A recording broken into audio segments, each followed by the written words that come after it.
Lalaki patay matapos mabagsakan ng poste sa San Luis, Aurora. Samantala, inaalam pa rin ang saninang pag-overshoot ng isang eroplano ng Air Philippines sa runway sa Calibo, Aklan. Darito ang report. 10 metro ang layo ng ininampas sa runway ng eroplanong ito pagka-landing sa Calibo International Airport sa Aklan.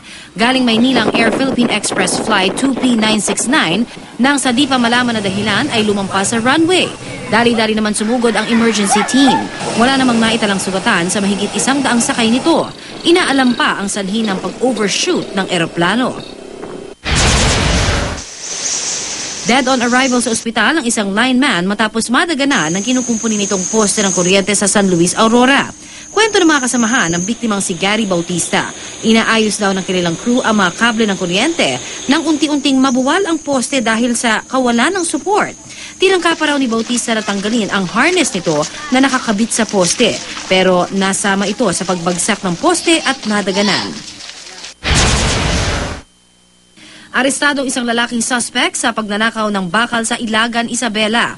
Mahigit 100 piraso ng mga bakal, bolts at nuts na ninakaw umano mula sa ginagawang tulay sa lugar ang na-recover mula sa suspect na si Leoncio Alvarez.